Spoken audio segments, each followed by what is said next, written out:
தேவனுடைய வார்த்தைக்கு நேராக நாம் போகிறோம். ஆதியாகமம் புஸ்தகத்திலிருந்து ஒரு வசனத்தை வாசிக்க போகிறோம். 6ஆம் அதிகாரம் 8வது வசனத்தை யாராவது சத்தமாய் படிக்கலாம். ஆதியாகமம் 6ஆம் அதிகாரம் 8வது வசனம். ரொம்ப சின்ன வசனம்தான்.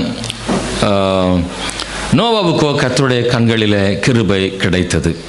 அந்த கிருபை என்ற அந்த வார்த்தையை நம்ம அதிகமாக பயன்படுத்துகிறோம். அந்த கிருபையை நம்ம நம்புகிறோம். கிருபையை பற்றி நாம் நம்புகிற பொழுது எவ்வளவு தூரம் நாம் அதை என்ன விதமாக நம்புகிறோம் அப்படின்ற ஒரு இடத்துல நம்ம இருக்கிறோம். கிருபை ரொம்ப அவசியம், தேவை. அதே நேரத்தில் கிருபையை தவறாகவும் பயன்படுத்தி கொள்ளக்கூடாது. அன்பான கர்த்தருடைய பிள்ளைகளை, பொதுவாக ஹைப்பர் கிரேஸ் அப்படின்னு சொல்கிறாங்க. ஸ்தோத்திரம். இன்றைக்கி அதிகமாக இந்த கிருபையை தவறாக பயன்படுத்துகிறதான கூட்டம் நிறைய இருக்கிறது. ஏனென்றால் என்ன செய்தாலும் சரி அந்த கிருபை நம்மளை காப்பாற்றும் அப்படின்னு நினைக்கிறாங்க. நம்ம எவ்வளோ பாவம் செஞ்சாலும், அதாவது எப்படின்னா, கிருபையினால் ரட்சிக்கப்படுகிறோம்னு பைபிளில் சொல்லப்பட்டிருக்கிறது இல்லையா?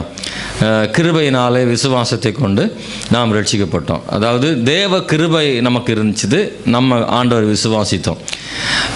எனவே தேவனுடைய கிருபையும் நம்முடைய விசுவாசமும் சேரும் பொழுது பாவ மன்னிப்பை ஆண்டவர் நமக்கு தந்து நம்ம ரட்சிக்கிறார். ஆகவே இந்த வசனத்தை எப்படி சொல்கிறாங்க அப்படின்னா, கடந்த காலங்களில் நாம் செய்த பாவத்தை ஆண்டவர் அவருடைய கிருபையினாலே நமக்கு மன்னித்தது போல செய்ய போகிற பாவத்தையும் நமக்கு ஆண்டவர் மன்னிப்பார். அதனால் தாராளமாக என்ன செய்யலாம்? பாவம் செய்யலாம் அப்படின்னு சொல்லக்கூடிய இடத்துக்கு இன்றைக்கி இந்த கடைசி கால சபை மக்கள் போதனைகள் இப்படி வந்துட்டுருக்கிறதுனால, ஒரு நாளும் இந்த சத்தத்தை கேட்கிற சகோதரனே சகோதரி, நீங்கள் அப்படி தப்பாக எடுத்துக்கிடக்கூடாது. அறியாமல் செய்த பாவங்களை தேவன் நமக்கு மன்னிக்கிறார். அறிந்து செய்கிற பாவங்களுக்கு தண்டனை கட்டாயம் உண்டு என்பதை நாம் எப்போதும் மறந்துவிடக்கூடாது. நாம் ஒருவேளை இனி பாவம் செய்தாலும் கர்த்தர் மன்னிப்பார். ஆனால் அந்த செய்த பாவத்தை சும்மா விட்டு விட மாட்டார். அந்த பாவத்திற்கு நிச்சயமாக ஒரு தண்டனை, சிக்ஷை உண்டு என்ற பயம் நமக்குள்ளே இருக்க வேண்டும். ஆகவே தேவன் தன்னுடைய ஜனமாகிய இஸ்ரவேலானாலும் கர்த்தர் சிட்சித்தார்.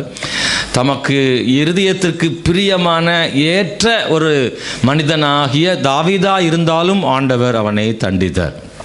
எவ்வளவுதான் தேவனுடைய மனசுக்கு ஏற்ற ஒரு மனிதனாக தாவீது இருந்தாலும் அவனை சும்மா ஆண்டவர் விடவே இல்லை.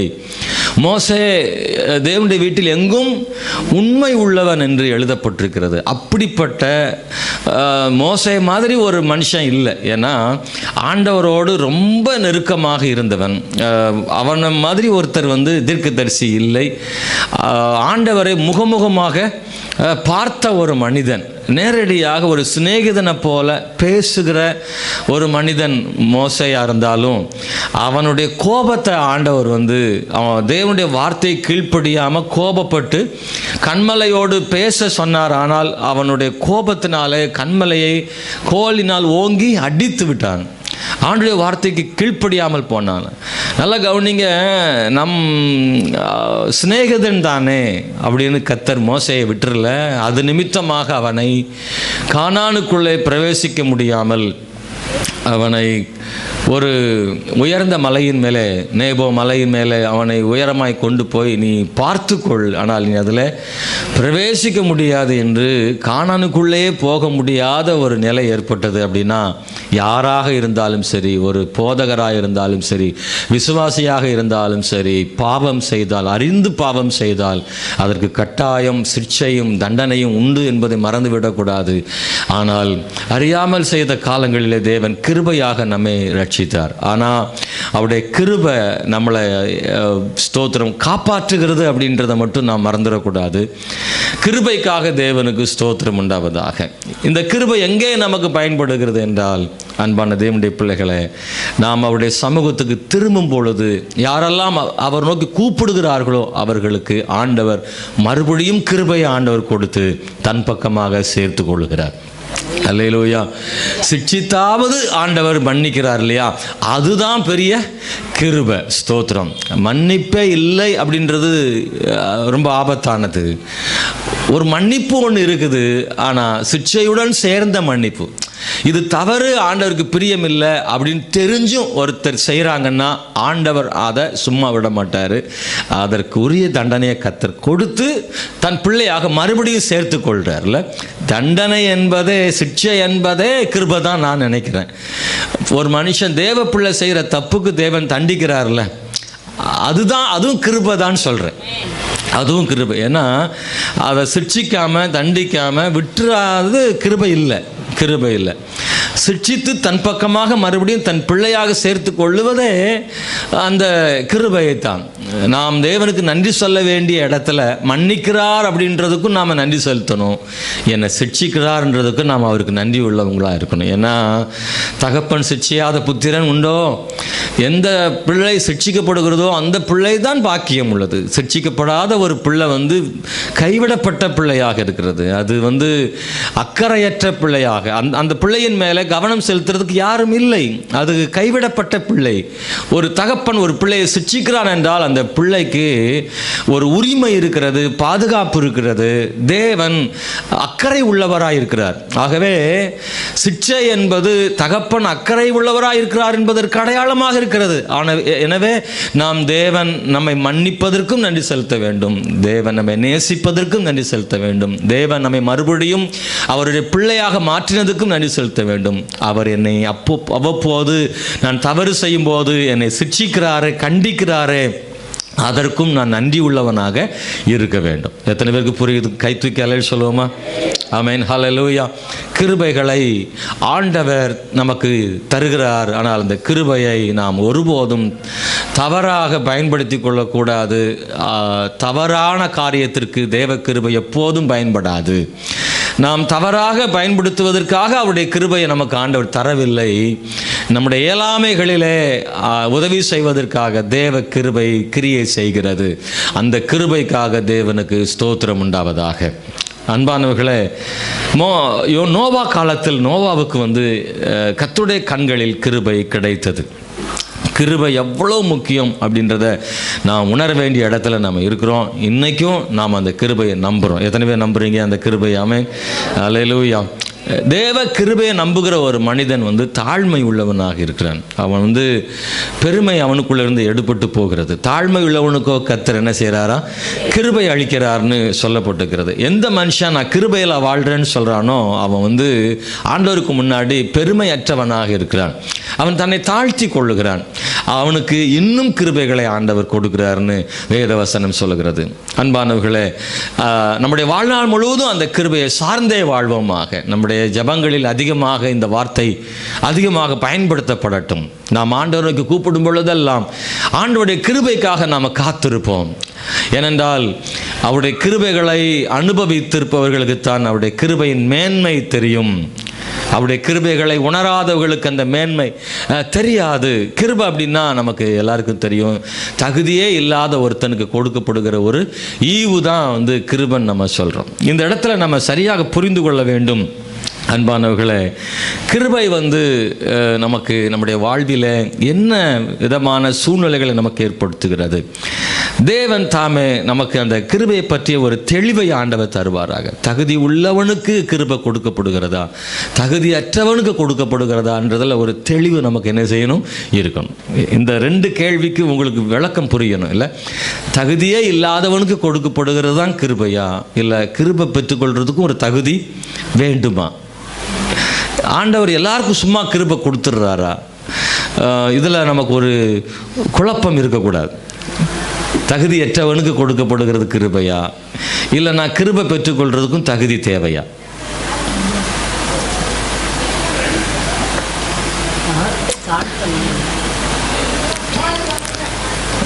தகுதியே இல்லாதவனுக்கு கொடுக்கப்படுகிறது கிருபையா, இல்லை கிருபை வேணும்னா தகுதி வேணுமா? தகுதி இல்லாதவனுக்கு தான் கிருபை கொடுக்கும். அப்போ தேவனுடைய கிருபை பெற்றுக்கொள்ள நமக்கு எந்த விதமான தகுதியும் தேவையில்லையா? ஏன்னா அங்கிட்டும் சொல்கிறீங்க, இங்கிட்டும் சொல்கிறீங்க. பிரைஸ் தி லார்ட், அல்லேலூயா. ஒரு தகுதியுமே இல்லாதவனுக்கு தேவன் கிருபை கொடுக்குறாரு தான். ஆனால் ஆண்டவர் எதிர்பார்க்குற ஒரு சின்ன ஒரு தகுதி, அவரை நோக்கி கூப்பிடுகிறவனுக்கு அவரை சார்ந்து கொள்ளுகிற ஒரு தகுதி கட்டாயம் வேணும். Praise the Lord. அவர் கிருபை உள்ள தேவன் தான். ஆனால் அந்த கிருபையை பெற்றுக்கொள்கிறதுக்கு பெரிய தகுதிகள் எதுவுமே வேண்டாம் தான். எல்லாருக்கும் தான் கொடுக்குறார் பாரபட்சம் இல்லாமல். ஆனால் ஆண்டவர் எந்த தகுதியும் இல்லாமலும் கொடுத்துடவும் மாட்டார். அந்த தகுதி என்பது முடியாத ஒரு தகுதி அல்ல. சாதாரணமாக தேவன் எதிர்பார்க்கிற ஒரு சாதாரண ஒரு தகுதி தான். அது ஆண்டவரை முகத்தை நோக்கி பார்க்கணும், அவ்வளோதான். அவரை நம்பணும், அவரை விசுவாசிக்கணும். ஆண்டவருடைய கிருபை எனக்கு வேணும்னு எதிர்பார்க்கிற ஒரு தகுதியாவது ஒரு மனுஷனுக்கு வேணும் இல்லையா? தேவ கிருபைகளை உதறி தள்ளுகிறவனுக்கும் தேவ கிருபையை அற்பமாக நினைக்கிறவனுக்கும் அவருடைய முகத்தை திரும்பி கூட பார்க்காத ஒருவனுக்கும் அவர் கிருபை எப்படி கொடுத்துட முடியும்? அவர்கிட்ட கிருபை இருக்கு, கொடுக்கறதுக்கு ஆயத்தமாக இருக்கிறார். ஆனால் யார் அவர்கிட்ட வர்றாங்களோ, யார் அவர் பக்கத்தில் வர்றாங்களோ, அவருடைய கிருபை வேணும்னு துடிக்கிறாங்களோ, அவங்களுக்கு தேவன் தம்முடைய கிருபை என்ன செய்கிறாருன்னா கொடுக்குறார். எத்தனை பேருக்கு புரியுது? அல்லேலூயா. மற்றபடி வேற பெரிய தகுதிகளை ஒன்றும் எதிர்பார்க்கல. அப்படி ஒரு பெரிய தகுதிகளை எதிர்பார்த்து கர்த்தர் கொடுப்பார்னா நம்மில் யாரும் தேவ கிருபைகளை பெற்றுக்கொள்ள முடியாது. ஆண்டவர் இயலாத ஒரு பெரிய கிருபையை, ஒரு தகுதிகளை தேவன் எதிர்பார்த்து கிருபைகள் எல்லாம் ஆண்டவருக்கு ஒரு நாளும் கொடுக்கல. இளையகுமாரனுக்கு கிருபை தகப்பன்ட்ட இருக்கு. ஆனால் எப்போது அந்த கிருபை தகப்பன்ட்ட இருந்து இளையகுமாரன் பெற்றுக்கொள்ள முடியும்னா அப்பாட்ட என்ன செய்யணும்? மனம் திரும்பி தான் செய்தது தவறு என்று உணர்ந்து தகப்பனிடத்தில் வந்து அவன் நிற்கும்போது மட்டும்தான் தகப்பன் அந்த கிருபையை மகனுக்கு கொடுக்கிறார்ல. அவர் ரொம்ப கிருபையுள்ள தகப்பன் என்பதனால தேடி பார்த்து அவன் இருக்கும் இடத்தில் போய் அவனுக்கு கிருபை கொடுப்பாரா? கொடுக்கவில்லை அல்லவா? அப்படி ஒருவேளை அந்த தகப்பன் அந்த கிருபையை அவன் இருக்கும் இடத்தில் போய் அவனுக்கு அந்த கிருபையை கொடுத்து, ஏதோ ஒரு ஊரில், ஒரு தெருவில், ஒரு கடை ஓரத்தில் படுத்து கிடந்த அழுக்கு உடையோடு கூட பசியோடு கிடந்த அந்த இளையகுமாரனை அப்பா தேடி போய் அவனை தட்டி எழுப்பி, மகனே அப்படின்னு அவனை கூப்பிட்டு என் கிருபை உனக்கு தாரன்னு கட்டி பிடிச்சி வீட்டுக்கு வந்த இளையகுமாரனுக்கு என்னவெல்லாம் செய்தாரோ அதையெல்லாம் தெருவில் இருக்கிறவனுக்கு போய் தகப்பன் செய்தால் அந்த கிருபை என்னவாகும்? அந்த கிருபை உண்மையாகவே கிருபையாக அவனுக்கு தெரியாது. அதையும் கூட உரிமையாகவே தான் என்ன செய்வான்? எடுத்துக்கொள்வான். இதை கூட செய்யலைன்னா அப்பா என்னன்னு தான் பேசுவான்.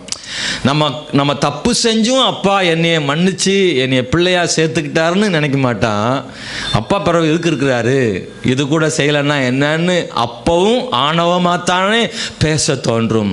அவனுடைய வாழ்க்கையில் அவன் தான் செய்தது தவறு என்று உணரும் வரைக்கும் தகப்பன் தன் கிருபைகளை தன் பக்கமாகவே வைத்தே இருக்கிறார். அவரிடத்தில் கிருபைகள் தாராளமாக ஏராளமாக இருக்கிறது. இன்னும் அதிகமாக தவறு செய்தாலும் தகப்பன் ஏற்றுக்கொள்ளவும் மன்னிக்கவும் அவர் ஆயத்தமாக இருந்தார். ஆனால் அவன் தான் செய்தது பரத்துக்கு விரோதமாக உமக்கு முன்பாக பாவம் செய்தேன் என்று சொல்லும் வரை தகப்பன் காத்து கொண்டே இருந்தார். இந்த காலவேளை தேவனுடைய பிள்ளைகளை, நம்முடைய வாழ்க்கையிலும் தேவ கிருபைகளை தேவ கிருபையாகவே நினைப்பதற்கு நம்முடைய வாழ்வில் அவருடைய கிருபையின் மேல் உள்ள நம்பிக்கை தேவை. அந்த கிருபை தருகிற தேவன் மேல் நம்பிக்கை தேவை. நமக்காக அள்ளி வைத்திருக்கிற அந்த கிருபையை கொடுக்க காத்திருக்கிற அந்த ஆண்டவருக்கு நேராக நாம் கொஞ்சம் முகத்தை திருப்பி அவர்கிட்ட வாஞ்சியோட அவரை தேடுகிற ஒரு விருப்பம் நமக்கு ரொம்ப அவசியம் தேவை. அப்படிப்பட்டவர்களுக்கு தகுதி பாராமல் தேவன் தம்முடைய கிருபையை கொடுக்கிறார். கை உயர்த்தி ஹல்லேலூயா. இன்னைக்கு இந்த கால வேளையில் அப்படிப்பட்ட ஒரு கிருபையை பெற்றுக்கொண்ட நிறைய பேர் பைபிளில் இருக்காங்க. ஆனால் அவங்களில் ஒருவராகிய நோவாவை பற்றி தான் இன்னைக்கு இந்த காலையில் நம்ம பார்க்க போகிறோம். நோவாவும் தேவன்கிட்ட கிருபை பெற்ற ஒரு கூட்டத்தில் அவனும் ஒரு ஆளாக இருக்கிறான்ல. புதிய ஏற்பாட்டில் கிருபை பெற்ற ஒரு நபரை நம்ம படிக்கிறோம். மரியாள் கிருபை பெற்ற விளைய வாழ்க, கர்த்தர் உன்னுடனே இருக்கிறாரு அப்படின்னு சொல்லி தேவதூதனாலே ஒரு கிருபை பெற்றவளாக மரியாள் கருதப்பட்டார். இந்த மரியாள் கிருபை பெற்றதற்கும் அவள்கிட்டையும் சில தகுதிகள் என்ன செய்தது இருந்தது இல்லை. ஸ்தோத்திரம். பாருங்க, நீங்க பைபிள்ல படிச்சீங்கன்னா யாருக்கெல்லாம் கிருபை கிடைச்சதோ அவங்கள்ட்டெல்லாம் ஒரு அடிப்படை தகுதியாவது இருந்தது. அவங்க ஆண்டவர் மேல விசுவாசம் உள்ளவங்களா இருந்தாங்க, ஆண்டவருடைய முகத்தை நோக்கி பார்க்கிறவங்களா இருந்தாங்க, ஆண்டவரை நம்புறவங்களா இருந்தாங்க, ஆண்டவருக்கு முன்னாடி தன்னை தாழ்த்துறவங்களா இருந்தாங்க. நான் அடிமைன்னு சொல்ற இடத்துல இருந்தாங்க. அவங்களுக்கு தான் கர்த்தர் கிருபை கொடுத்தார்ல. ஆணவமாய் பேசுகிற, தான் தவறை உணராத, ஆண்டவர் மேல தாகமற்ற ஒருவனுக்கு தேவன் கிருபையை கொடுத்ததாக பைபிளை நம்ம எங்கேயும் பார்க்க முடியல. தான் இருந்த அந்த வட்டாரத்தில், தான் இருந்த அந்த சமுதாயத்தில் ஆண்டவர் மேலே வாஞ்சையும் விசுவாசமும் தாகமும் தாழ்மையும் உள்ளவங்களாக யாரெல்லாம் இருந்தாங்களோ அவங்களுக்கெல்லாம் ஆண்டவர் கிருபையை கொடுத்ததாக நாம் பைபிளில் படிக்கிறோம். இன்னைக்கு அன்பானவர்களே, கிருபையை யாருக்கு கொடுக்குறான்றதை சொன்னேன். ஆனால் யாரெல்லாம் கிருபை பெற்றாங்களோ அவங்கெல்லாம் ஜெயிக்கிறவங்களா இருந்தாங்க. ஆண்டவர் யாருக்கெல்லாம் கிருபை கொடுத்தாரோ அவங்கள கர்த்தர் கைவிடலை. யாருக்கெல்லாம் கர்த்தர் கிருபையை கொடுத்தாரோ அவங்கெல்லாம் ஒரு பிரகாசிக்கிற ஒரு சுடராக இருந்தாங்க, தேவனால் பயன்படுத்தக்கூடிய ஒரு பாத்திரமாக இருந்தாங்க. ஆண்டவருடைய கிருபையை பவுல் கூட பெற்றுக்கொண்டார் இல்லை. எப்போ அவருக்கு அந்த கிருபை கிடைச்சது அப்படின்னா அவரை சொன்னார், ஆண்டவர் நான் என்ன செய்ய சித்தமாக இருக்கிறீர்னு கேட்டார்ல. அப்புறம் அவருக்கு கிருபை கிடைச்சது. சரண்டர் ஆயிட்டாங்கன்னா கிருபையை கர்த்தர் அள்ளி கொடுத்துடுறாரு இல்லை. ஆமென், ஸ்தோத்திரம். அவர்கள் எல்லாரும் தேவனாலே பிரகாசிக்கிறவளாக இருந்தாங்க. குறைவுகள்லையும் அவங்க நிறைவை பெற்றாங்க, பலவீனத்திலையும் பலனை பெற்றாங்க, பெரிய எதிர்ப்புகள் மத்தியிலையும் ஜெயம் அவங்களுக்கு கிடைச்சது. அவங்களால இயலாத பெரிய பெரிய விஷயங்களெல்லாம் அவங்க செய்து முடிச்சாங்க. அதுக்கெல்லாம் காரணம் தேவன் கொடுத்த கிருபையினால தான். அவங்க மட்டுமாக தனியாக சாதிக்க முடிஞ்சிருக்காது. நிச்சயமா கர்த்தர் தான் அவங்கள கிருபையாக சாதிக்க வச்சாரு. நம்மையும் சாதிக்க வைப்பார், உங்களை உயர்த்தி வைப்பார். உங்களால் தனியாக உங்கள் பலத்தில் செய்ய முடியாததை தேவன் தம்முடைய பலத்தால் செய்ய வைப்பார். யாருக்கு அப்படின்னா, அவருடைய கிருபைகளை யாருக்கு பொழிகிறாரோ அவர்களுக்கு தேவன் கொடுப்பார். ஹல்லேலூயா. அந்த கிருபைக்காக தான் நானும் நீங்களும் காத்து கிடக்கிறோம். ஆண்டவரே, அந்த கிருபையை என் மேலும் என் குடும்பத்தின் மேலும் நீர் ஊற்றணுமப்பான்னு ஆண்டவர்கிட்ட கெஞ்சி கேட்குறோம். அந்த கிருபைக்காக ஒவ்வொரு நாளும் நம்ம கதறோம். அப்பா, அந்த கிருபையை எங்களுக்கு தந்தருளும் ஆண்டவரே அப்படின்னு ஒவ்வொரு முறையும் நிற்கிறோம். ஆண்டவர்கிட்ட கிருபை தாங்கப்பான்னு ஒரு மனுஷன் கதறான்னா அவன் தன்னை பற்றி உயர்வாக எண்ணவில்லை, தன் தேவனையே உயர்வாக எண்ணுகிறான். Praise the Lord. ஹல்லேலூயா. அவன் தன்னுடைய நிலைகளை சரியாக உணர்ந்திருக்கிறான். தான் யார் என்பதையும் தன் தகுதி என்னவென்பதையும் எவன் உணர்கிறானோ அவன் தான் கர்த்தருடைய கிருபைக்காக காத்து கிடக்கிறான். தேவனே, எனக்கு இந்த கிருபை தாரும் என்று கதறுகிற மனுஷனாக இருக்கிறான். நோவா வாழ்விலே அந்த கிருபை அவனுக்கு கிடைத்தது. அதுக்கு அவனுடைய வாழ்க்கையில் அவன் பெற்றுக்கொண்டதான காரியத்தை நாம் வாசிக்க வேண்டிய இடத்துல நாம் இருக்கிறோம். அன்பான 9ஆம் வசனத்தை யாராவது படிக்கும்படி கேட்கிறேன். நோவாவின் வம்ச வரலாறு. நோவா தன் காலத்தில் இருந்தவர்களுக்குள்ளே நீதிமானும் உத்தமனுமாய் இருந்தார். நோவா தேவனோடே சஞ்சரித்துக் கொண்டிருந்தார். இன்னொருத்தர் ஆண்கள் வாசிக்கும்படி கேட்கிறேன். ஆண்களில் யாருமே பைபிள் எடுக்கலையா? சகோதரர்கள் யாராவது வாசிக்கிறீங்களா 9ஆம் வசனத்தை? ஆதியாகமம் 6ஆம் அதிகாரம் 9ஆம் வசனத்தை சகோதரர்கள் ஒருத்தர் வாசிங்க சத்தமாக. நோவாவின் வம்ச வரலாறு. நோவா தன் காலத்தில் இருந்தவர்களுக்குள்ளே நீதிமானும் உத்தமனுமாய் இருந்தான். நோவா தேவனோடே சஞ்சரித்துக் கொண்டிருந்தான். Very good. அல்லேலூயா. கொஞ்ச நாளைக்கு ஆண்களை மட்டும் வாசிக்க விட்டு பார்ப்போமா? நீங்கள் கொஞ்சம் அவங்களுக்கு இடம் கொடுங்க. சகோதரர்கள் வாசிக்கிறதுக்கு கொஞ்சம் இடம் கொடுங்க. ஏன்னா சகோதரர்கள் வாசிக்கிறதே இல்லை, அவங்க கேட்கும் இடத்தில் இருக்கிறார்கள். இன்னும் கொஞ்ச நாளைக்கு ஆண் உரிமை கொடுங்க அவங்களுக்கு வாசிக்கிறதுக்கு. பெண் உரிமை கொஞ்சம் விட்டு கொடுத்து ஆண்களை வாசிக்கிறதுக்கு கொஞ்சம் டைம் கொடுப்போம், நேரம் கொடுப்போம். இந்த வசனத்தின்படி அந்த நோவா காலத்தில் இருந்த சூழ்நிலைகளை நாம் புரிஞ்சுக்கணும். அன்னைக்கு என்ன சூழ்நிலைன்னா அப்படின்னா, பைபிளை ஒரு 3 பிரிவாக பிரிக்கலாம் குறைந்தபட்சம் இல்லை. உலகத்தின் அவருடைய வருகைக்கு முன்னாடி ஒன்று ஆரம்ப காலகட்டம், அது மனசாட்சியின் காலம். 2வது நியாயப்பிரமாணத்தின் காலம். 3வது கிருபையின் காலம். பாருங்க, மோசே காலம் வரைக்கும், ஆதாமிலிருந்து மோசே காலம் வரைக்கும் என்ன காலம்னா மனசாட்சியின் காலம். அப்போ எந்த கற்பனையும் கிடையாது, கட்டளைகளும் தேவனுடைய கற்பனைகள் கிடையாது. அன்னைக்கு மனசாட்சியின்படி வாழ்ந்தவர்கள். அவங்களுக்கு சின்ன சின்ன அவ்வப்போது கொடுக்கப்படுகிற சில அட்வைஸ் தான். அவங்க தன் மனசாட்சிக்கு எது சரின்னு தோணுதோ அதன்படி செய்வாங்க. ஏன்னா மனசாட்சியை விட ஒரு நல்ல ஜட்ஜி யார் இருக்க முடியாது. மனசாட்சி தான் சிறந்த நீதிபதி. நம்ம ஒவ்வொரு மனுஷனுக்கும் நம்ம மனசாட்சி கரெக்டாக இருக்கும்ல. நம்ம வாய் என்ன தான் பேசினாலும் மனசாட்சி கரெக்டாக பேசும் இல்லை. நம்ம சொந்தக்காரன் கூட நமக்கு அப்படி சொல்ல மாட்டான், நம்ம கூட பிறந்தவங்க கூட அப்படி சொல்ல மாட்டான், நம்ம குடும்பத்தார் கூட அப்படி சொல்ல மாட்டாங்க. மனசாட்சி கரெக்டாக சொல்லும், நீ செஞ்சது தப்பு அப்படின்னு சொல்லும் இல்லை. ஸ்தோத்திரம். தெரிஞ்சவங்க சொல்லுவாங்க, பரவாயில்ல இதெல்லாம் பெரிய விஷயமா அப்படி. ஆனால் மனசாட்சி சொல்லும், பயங்கரமான விஷயத்தை நீ பண்ணியிருக்கு, இதெல்லாம் செய்யக்கூடாது அப்படின்னு மனசாட்சி கரெக்டாக சொல்லுமா சொல்லாதா? அது விடாது.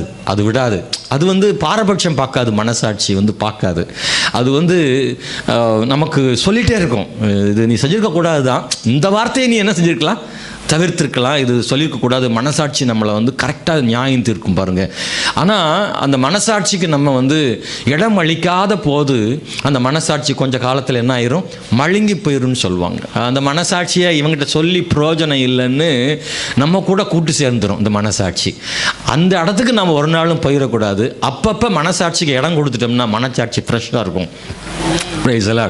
மனசாட்சிக்கு இடம் கொடுத்து, ஆமாம் உண்மைதான், நான் செஞ்சது தப்பு தான் அப்படின்னு மனசாட்சி சொன்னதை அங்கீகரிச்சுக்கிட்டோம்னா அந்த மனசாட்சி எப்போவும் ஃப்ரெஷ்ஷாக இருந்து அது நீதியான காரியத்தை சொல்லும். நாம் மனசாட்சிக்கே செவி கொடுக்காமலே போயிட்டோம்னா அது சொல்லவே விட்டுரும். இது இவனுக்கு விட்ட மரமண்டை, இவனுக்கு சொன்னாலும் புரியாது, ஏற்றுக்கிடவும் மாட்டான். அதனால் மனசாட்சி கொஞ்சம் காலத்தில் அமைதியாயிரும். அப்படி ஒரு மனசாட்சியின் காலத்தில் தான் நோவா வாழ்ந்தார்.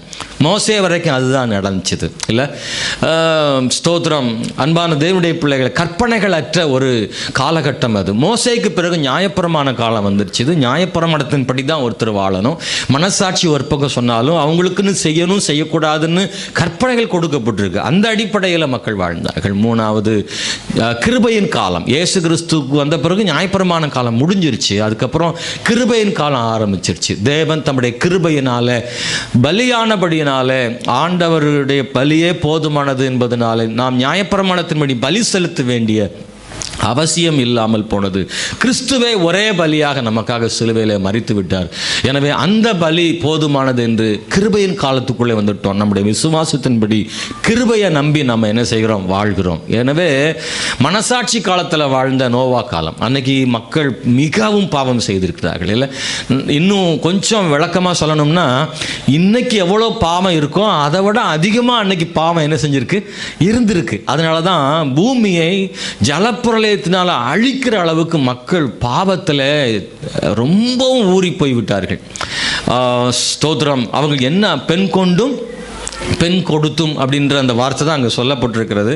பெண் கொள்றதும் பெண் கொடுக்குறதும் தப்பா அப்படின்னா இல்லை. ஆனால் அங்கே அது பாவமாகும் அளவுக்கு பல்வேறு விதங்களில் அவங்க பாவம் பெருகி போய் கிடந்தது. எனவே கர்த்தர் பூமியை பார்த்தார், மக்கள் வாழ தகுதியற்றவர்களாக பாவத்தில் மூழ்கி போயிருந்தார்கள். எனவே பூமியை அழிப்பதற்கு தேவன் திட்டமிடுகிறார். ஆனால் தேவன் அழிக்க போகிற அந்த மக்கள் கூட்டத்துக்குள்ள ஒரே ஒரு மனுஷனை ஆண்டவர் தேர்ந்தெடுக்கிறார் இல்லை. நாம் என்ன அதில் கற்றுக்கொள்கிறோம் என்று சொன்னால், பாவத்தில் இருக்கிற ஒரு கூட்டத்துக்குள்ள ஒரு நீதிமான் இருந்தால் அவர்களோடு சேர்த்து தேவன் என்ன செய்யறதில்லை, அழிக்கிறதில்லை. பாவிகளோ மத்தியில் வாழ்கிற ஒரே ஒரு மனிதன் உண்மையாக இருந்தால் அவனை கூட, ஒருத்தன் தானே கூட்டத்தில் கூட போனால் போட்டோன்னு விட்டுறாம ஒரே தனி மனிதனை கூட கர்த்தர் கவனம் செலுத்துகிறாருன்றது அர்த்தம் இல்லை. நாம் என்ன நினைப்போம்னா, கோடியில் ஒருத்தனுக்காக நம்ம தனி விருந்து வைக்க முடியுமா என்ன, எல்லாரையும் போல அவன் ஒருத்தனுக்காக அவனு சேர்ந்து போட்டோன்னு நினைச்சக்கூடிய இடத்துல கர்த்தர் 10 கோடி 20 கோடி 500 கோடினாலும் சரி, அதில் ஒரு மனுஷன் அதில் உண்மையாக இருந்தால் அவனை கூட கர்த்தர் விட்டு விட மாட்டார், அவனுக்கு கை கொடுப்பார். பிரைஸ் தி லார்ட், ஹல்லேலூயா. தேவன் அந்த நோவாவை கண்டுபிடிக்கிறார். அவனை பார்த்து சொல்றார், நோவாவுக்கோ கர்த்தருடைய கண்களில் கிருபை கிடைத்தது. நோவா, நீ ஒன்று செய்ய வேண்டும், நீ ஒரு பேழை செய்யணும். அந்த பேழைனா ஒரு பெரிய கப்பல் அப்படின்னு சொல்கிறோம் இல்லை, 300 முழம் நீளமானது, 30 முழம் அகலமும் 30 முழம் உயரமும் உள்ள ஒரு பெரிய கப்பலை செய்ய சொன்னார். அவனுக்கு எந்த விதமான விஞ்ஞானமும் இல்லாத காலகட்டத்தில், தொழில்நுட்பம் இல்லாத காலத்தில், இவனே அன்னைக்கு என்ன ஒரு கருவிகள் இருந்திருக்கும், ஒரு மரத்தை அறுக்கிறதுக்கு ரம்பமோ அறமோ வாளோ அப்படி எதுவும் இல்லாத ஒரு காலகட்டங்களில், ஸ்தோத்திரம், அன்னைக்கு இருந்த கருவிகளை கொண்டு மரத்தை அறுத்து அவைகளை எல்லாம் ஒரு பேழையாக பேழையாக்கி அதில் 3 அடுக்கு. இன்னைக்கு நம்மளை சொன்னால் கூட நம்மளால் அப்படி செய்ய முடியுமான்னு தெரில. அல்லேலூயா.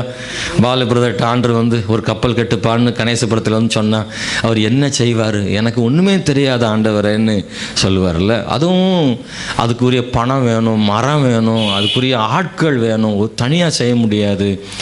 அதை பேழையை செய்து அதுக்கு வாசல், அதற்கு ஜன்னல், மேல் தட்டு, அப்புறம் தண்ணி உள்ளே வராமல் இருக்கிறதுக்கு கீழ் பூசணும். அன்னைக்கு அந்த கீழ்லாம் கிடச்சி உள்ளேயும் வெளியும் அந்த பிசின் மாதிரி தண்ணி உள்ளே வராமல் கீழ் பூசி எல்லாத்தையும் செய்திருக்கிறார். இந்த கப்பல் பிரயாணத்துக்கானதா இல்லை, இது மிதக்கிறதுக்காக மட்டும்தான். இந்த கப்பலில் ரொம்ப தூரம் போகணுன்றதுக்காக கட்டப்படலை, அந்த அடிப்படையில் அது கட்டப்படலை. அது இருக்கிற இடத்துல என்ன செய்யணும், மிதந்தா போதும், அதுக்குள்ளே இருக்கிறவங்க பாதுகாக்கப்பட்டால் போதும். அந்த நோக்கத்துக்கு தான் அந்த பேழை செய்யப்பட்டது. நோவாவுக்கு கிருபை கிடைப்பதற்கான காரணம் அப்படின்னா அந்த 9ஆம் வசனத்தில் ரொம்ப அழகாக சொல்லப்பட்டிருக்கிறது, அவன் நீதிமானும் உத்தமனுமாக இருந்தான். நோவா தேவனோட சஞ்சரித்து கொண்டு. இதில் 3 விஷயம் அதில் இருக்குது. முதல்ல ஒன்று, நீதிமானாக இருந்தான்னு சொல்லப்பட்டிருக்கிறது. அன்பானவர்களே, நீங்களும் நானும் நீதிமான் என்று பெருமை கொள்வதில்லை. ஆண்டவர் கிருபையாக நம்மை நீதிமான்களாக ஆக்கியிருக்கிறார். நம்முடைய வேதமே சொல்லுது, கிரியைகளினாலே நாம் என்ன செய்யலை, நீதிமான்களாகலை, அவருடைய கிருபையினாலே நாம் நீதிமான்களாகிருக்கிறோம் அப்படின்னு சொல்லப்பட்டிருக்கிறாங்க. நோவா அவனை நீதிமான்னு ஆண்டவர் சொல்கிறாரு. ஆனால் அவனை நீங்கள் நானும் பார்த்தோம்னா நீதிமான்னு சொல்ல மாட்டோம். ஏன்னா அவர் போதை போடுற ஆள். பிரைஸ் தி லார்ட், அல்லேலூயா. அவர் நல்ல போதை போட்டு படுத்திருக்காரு, ட்ரெஸ்ஸு கூட சரியாக போடாமல் கிடந்தார். அவருடைய குமாரர்கள் அவரை வஸ்திரத்தை மூடினாங்கன்னு சொல்லியிருக்குல்ல. அப்படின்னா அவர் எப்படி நீதிமானாக இருக்க முடியும்னு ஒரு கேள்வி நமக்கு வருது இல்லையா? ஆனால் நீங்கள் கவனிக்க வேண்டிய ஒன்று, அன்னைக்கு இருந்த சூழ்நிலையில் நோவா அவர்கிட்ட பெரிய தகுதிகளெல்லாம் ஆண்டவர்கிட்ட எதிர்பார்க்கலை. நோவாவே போதை போட்ட ஆள், அவரை நீதிமான்னா அப்போ நம்மளும் என்ன செய்யலாம், அடித்து நொறுக்கலாம், போதை போடலாம், நம்மளும் நீதிமான் நினச்சிடாதீங்க. அன்னைக்கு இருந்த சூழ்நிலை வேறு. அன்னைக்கு அப்படிலாம் செய்யக்கூடாதுன்னு ஒரு கட்டளையே இல்லை. எப்போ தவறுன்னு சொல்கிறோமோ இல்லை, நல்லா கவனிங்க, எப்போ தப்புன்னு ஒரு விஷயம் வருதுன்னா அதுக்கு ஒரு சட்டம்னு ஒன்று வந்தால் தான் தப்புன்னு என்ன செய்யும், வரும். நல்லா கவனிங்களேன். பைக்கில் போகும்போது 2 பேர் போகலாம்ல, 3 பேர் போகக்கூடாது. நல்லா கவனிங்க. இப்போ பைக்கில் இப்போ 3 பேர் போனால் போலீஸ் என்ன செய்வாங்க, பிடிப்பாங்க, அது தப்பு. ஆனால் சட்டம்னு ஒன்று வந்துருச்சு வைங்களேன், எத்தனை பேர்னாலும் பைக்கில் போகலான்னு ஒரு சட்டம் வந்துச்சுன்னா பைக்கில் 3 பேர் போனால் போலீஸ் என்ன செய்ய மாட்டாங்க, பிடிக்க மாட்டாங்க. அப்படியானால் ஒரு விஷயம் தவறு அப்படின்றத எது தீர்மானிக்குதுன்னா சட்டம் தான் தீர்மானிக்கும். அப்படின்னா நியாயப்பிரமான இல்லாத காலத்தில் ஒரு மனுஷன் செய்கிறது எதுவுமே தவறாக தெரியாது. கட்டளை கொடுக்கும்போது தான் தப்புன்னு தெரியுது. அன்னைக்கு எல்லாரும் அப்படி தான் இருந்தார்கள். ஆனால் ஒன்று முக்கியம், அவன் இருந்த அந்த சமுதாயத்தில் நோவா நீதிமானாக இருந்தான். அன்னைக்கு இருந்த சூழ்நிலையில் கூடியிருந்த மக்கள் மத்தியில் நோவாவை கர்த்தர் பார்த்தாரு, அவனை நீதிமான். எவனுக்கு அதிகமாக கொடுக்கப்படுகிறதோ அவனத்தில் அதிகமாக கேட்கப்படும், கொஞ்சமாய் கொடுக்கப்பட்டவனிடத்தில் கொஞ்சமாக கேட்கப்படும். 5 தாலந்து இருக்கிறவன்ட்ட அதற்கேற்ற கணக்கு கேட்கப்படும். 1 தாலந்து கொடுக்கப்பட்டவன்ட்ட 5 தாலந்துக்குரிய கணக்கை ஒரு நாளும் கேட்க மாட்டார். யாருக்கு அதிகம் கற்பனைகள் கொடுக்கப்பட்டிருக்கோ அவ்விடத்தில் அதிகமாக எதிர்பார்க்கப்படுகிறது. நோவா இருந்த காலகட்டத்தில் நோவா கிட்ட அதிகமாக ஒன்றும் எதிர்பார்க்கல ஆண்டவர். அவன் நீதிமானாக இருந்தான்னு சொல்லப்பட்டிருக்கிறது. அப்படியானால் அவன் கூட வாழ்ந்த எல்லா மக்களை மாதிரி அவன் இல்லை. மற்றவங்களை போல் அவனுடைய வாழ்க்கை இல்லை. மற்றவங்களை போல் அவன் அப்படி பேசலை. மற்றவங்களை போல் பாவத்தில் இருக்கலை அப்படின்ற ஒன்றை நம்ம பார்க்குறோம் அன்பானவர்களே. நோவா கர்த்தர் மேல் விசுவாசம் உள்ளவனாக இருந்திருக்கிறான் அப்படின்றத பார்க்குறேன். ஏன்னா பின்னாடி பார்க்கும்போது அவன் பலி செலுத்தி இருக்கிறான், ஆண்டவருக்கு ஆராதனை பண்ணியிருக்கிறான், அவன் செய்த பணிகள் அதிகம், நீதி உள்ளவனாக இருந்திருக்கிறான். நீதிமான் என்ற வார்த்தை என்பது வெறும் பெயர் இல்லை, அவனுடைய வாழ்க்கை. பிரைஸலா. அதாவது நீதிமான்றது டைட்டில் கிடையாது, பெயர் கிடையாது. நீதிமானா இருந்ததுனால் நீதிமான்ற பெயர் அவனுக்கு இல்லை. கிறிஸ்தவர்களாய் வாழாதவர்களுக்கு கிறிஸ்தவர்கள் என்ற பெயர் பொருத்தமானது கிடையாது. ஆனால் இன்னைக்கு அப்படியா இல்லை, எல்லாருக்குமே என்ன பேர் தான். ஒருத்தரை பார்த்து கிறிஸ்டியன் சொல்கிறோம்னா எந்த அடிப்படையில் சொல்கிறோம் இன்னைக்கு சொல்லுங்களேன். எதை வச்சு ஒருத்தரை கிறிஸ்டியன் சொல்கிறோம்? என்னங்க இப்படி பார்க்குறீங்க? ஒரு ஆளை கிறிஸ்டியன்னு எதை வச்சு சொல்கிறோம்? அவர் பேர் என்ன பேர்? ஒரு அடிப்படை எதை வச்சுக்கிறோம்? அவருக்கு பேர் எலிசபெத்து, மரியா அப்படின்னு இருந்தால் கிறிஸ்டியன் பேர் வச்சுருக்காங்க, அதனால் கிறிஸ்டியன் நம்ம சொல்லிடுவோம். ரெண்டாவது, சர்ச்சுக்கு போனால் இவர் சர்ச்சுக்கு போகிறவங்க அதனால் கிறிஸ்டியன் சொல்கிறோம். ஆனால் ஆண்டவர் கிறிஸ்டியன் பேர் வச்சதுனாலையோ சர்ச்சுக்கு போகிறத வச்சோ அவர் கிறிஸ்டியன் அவர் சொல்ல மாட்டார். அவர் எதை வச்சு சொல்கிறாருன்னா, நீ கிறிஸ்டியனாக வாழ்கிறியான்றதை வச்சு தான் நீ கிறிஸ்தவன் அவர் தீர்மானிக்கிறார். இந்த உலகம் ஒரு மனுஷனை கிறிஸ்தவன் தீர்மானிக்கிறதுக்கு வெளிப்படையான சில அடையாளங்கள். சர்டிஃபிகேட்டில் கிறிஸ்டியன் இருந்தால் அவன் கிறிஸ்தவன் தான், வேறு மாற்று கருத்தே கிடையாது. பேர் கிறிஸ்டியன் வச்சுருந்தா கிறிஸ்தவன் தான், வேறு மாற்று கருத்தே கிடையாது. ஆனால் ஆண்டவர் சர்டிஃபிகேட்டையும் பார்க்க மாட்டார், அவனுடைய பெயரையும் பார்க்கறது இல்லை, அவனுடைய வாழ்க்கையை கர்த்தர் பார்க்கிறார். ஒருத்தருடைய வாழ்க்கை கிறிஸ்தவ வாழ்க்கை இருந்தால் மட்டும்தான் அவர் பார்வையில் அவன் கிறிஸ்தவனாக இருக்கிறார். இது ரொம்ப முக்கியமானது, இது ரொம்ப முக்கியமானது. அல்லேலூயா. இந்த உலகம் மற்றதெல்லாம் பார்க்கறது இல்லை. அவன் ஸ்மோக் பண்ணால் கூட அப்படினாலும் அவனை எப்படி தான் கூப்பிடுறாங்க, அவன் கிறிஸ்டியன்யா அப்படின்னு சொல்லுவோம். அவர் ஸ்மோக் பண்ணிகிட்டே இருந்தால் கூட அவர் கிறிஸ்டியன் தான் உலகம் சொல்லும், இல்லை அப்படி தான் சொல்லும். ஆனால் ஆண்டவர் ஒரு நாள் அப்படி சொல்ல மாட்டார். அவன் கிறிஸ்தவனாக இருப்பதற்கான தகுதி இல்லை. நோவாவை நீதிமான் அப்படின்னு ஆண்டவர் சொல்கிறதுக்கான காரணம், அவன் நீதியுள்ள வாழ்க்கை வாழ்ந்தான், அதனால தான் நீதிமான்ற பேர் அவனுக்கு கிடைச்சிது அப்படின்றத பார்க்குறோம். 7ஆம் அதிகாரம் 1ஆம் வசனத்தில் கூட சொல்லியிருக்கு, கர்த்தர் நோவாவை நோக்கி, நீயும் உன் வீட்டார் அனைவரும் பேழைக்குள் பிரவேசியுங்கள், இந்த சந்ததியில் உன்னை எனக்கு முன்பாக நீதிமானாக கண்டேன். ஆமென், ஹல்லேலூயா. அந்த ஒரு வார்த்தையை நீங்கள் படிக்கணும், இந்த சந்ததியை.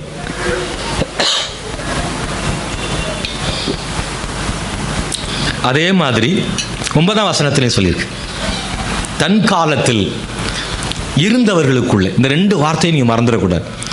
நோவாவை நீதிமான்னு சொல்லும் பொழுது வெறும் நீதிமான்னு சொல்லாமல் அது கூட ஒரு வார்த்தை பயன்படுத்தப்பட்டிருக்கு. என்ன வார்த்தைன்னா, தன் காலத்தில் வாழ்ந்தவர்களுக்குள்ள அப்படின்னு சொல்லியிருக்கு. அப்படின்னு என்ன அர்த்தம்னா, அதான் ரொம்ப முக்கியமானது. இல்லை, நம்ம நிறைய நேரங்களில் நாம் இதை பயன்படுத்துவோம்.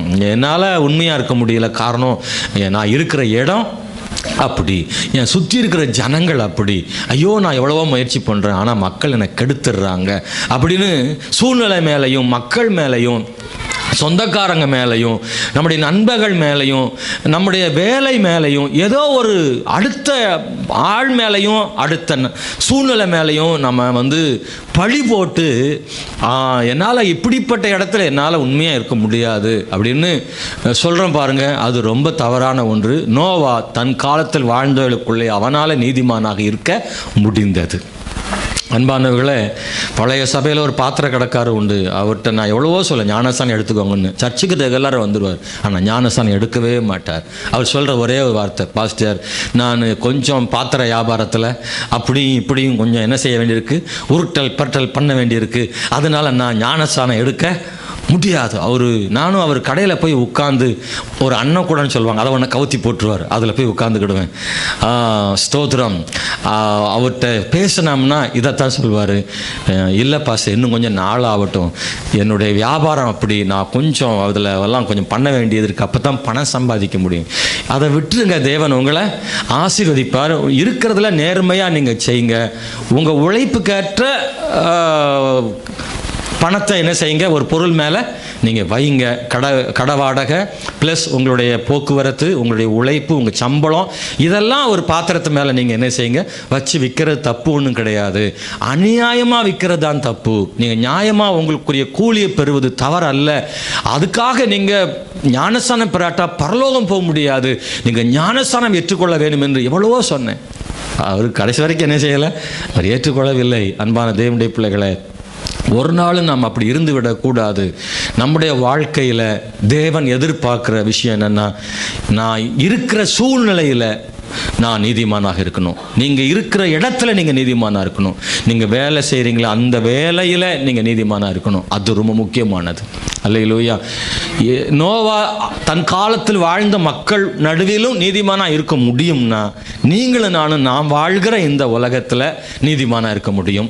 நீங்களும் நானும் செய்கிற வேலையில் மத்தியிலையும் நீதிமானாக இருக்க முடியும். நீங்களும் நானும் நம்முடைய சொந்தக்காரங்க நடுவில் நீதிமானாக இருக்க முடியும். நீங்களும் நானும் நம்முடைய நண்பர்கள் நடுவில் நீதிமானாக இருக்க முடியும். நம்ம சுற்றி இருக்கிற மக்கள் மத்தியில் அப்படி வாழ முடியுன்றதுக்கு நோவா ஒரு பெரிய உதாரணமாக இருக்கிறார். அல்லேலூயா. ஒரு நாளும் நீங்கள் இப்படி சொல்லிடக்கூடாது, என்னால் வாழ முடியாது, ஏன்னா நான் இருக்கிற சிச்சுவேஷன் அப்படின்னு ஒரு நாளும் சொல்லிடாதீங்க. நோவா வாழ முடியும்னா நம்மால முடியும். நோவா எளிதாக நீதிமானா வாழ்ந்தாரான்னா இல்லை. ஏன்னா நீதிமான் ஆகிய நோவாவை, அவனுடைய வாழ்க்கையை பற்றி எத்தனை பேர் அவனை கேலி பண்ணியிருப்பாங்க. எத்தனை பேர் அவனை நீதிமானாக இருக்கக்கூடாதபடிக்கு அவனுக்கு இடைஞ்சல் பண்ணியிருப்பாங்க. இல்லை, உண்மையாக இருக்கிறேன்னு நினைக்கிறவங்களை சும்மா அந்த உலகம் விட்டுருதா? சும்மா விடாது.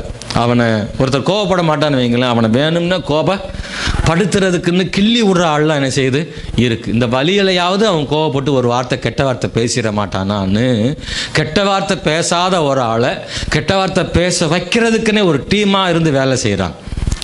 நீங்கள் நான் ஆண்டவருக்கு பிரியமில்லாத அந்த காரியத்தை செய்ய மாட்டேன்னு நீங்கள் சொன்னீங்கன்னா, உங்களை செய்ய வைக்கிறதுக்குன்னே ஒரு டீம் ஒர்க் பண்ணிக்கிட்டு இருக்கு. உங்களை சுற்றி இருப்பாங்க. ஆனால் அவங்க நடுவில் நீங்கள் நின்று காண்பிக்க வேண்டும்.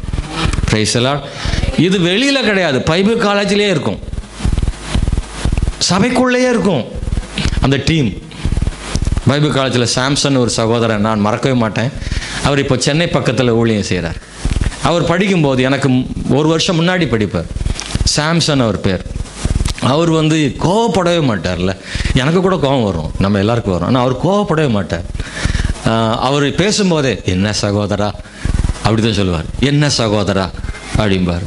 அவர் பக்கெட்டில் தண்ணி பிடிச்சி வச்சுருப்பாங்க, அவங்க குளிச்சுட்டு போயிடுவாங்க. என்ன சகோதரா இப்படி செய்கிறீங்க அப்படிம்பார். அவர் சாப்பாட்டில் முட்டை வச்சுருப்பார், முட்டையை தூக்கி தின்ட்டு போயிடுவான். அவருக்கு முட்டை கிடைக்காது, அப்போ சொல்வான், என்ன சகோதரா கேட்டால் கொடுத்துருப்பேன், முட்டையை தூக்கிட்டு போயிட்டீல, என்ன சகோதரா அப்படிம்பார். இப்படி தான் பேசுவார். அவரை இப்படி கையை கிள்ளுவாங்க, கிள்ளுனா வலிக்கும்ல, அப்படியே இருப்பார், பல்ல கடிச்சிக்கிட்டு இருப்பார். என்ன சகோதரா கிள்றீங்களா சகோதரா? நம்ம இப்படி சொல்லுவோம், பலார்னு அடிச்சுட்டு என்ன சகோதரா, அடித்த பிறதான் என்ன சகோதரா வரும். அவர் கிள்ளிட்டு இருக்கும்போது என்ன சகோதரா, வலியில் சகோதரா வருமா, முட்டா பயலான்னு வரும். வலியினால் வரக்கூடிய வார்த்தை வேறங்க, ஆனால் வலியில் அவர் சொல்வார் என்ன சகோதரா. இன்றைக்கும் அவரை பார்த்தேன்னு சொல்லுவோம், என்ன சகோதரா. Praise the Lord. நான் அதுக்காக உங்களை நான் அப்படி செய்ய சொல்லலை, ஆனால் உங்கள் கூட இருக்கிறவங்க நடுவில் நீதிமான வாழ முடியும்னு சொல்கிறேன். Praise the Lord. முடியும்னு சொல்கிறேன்.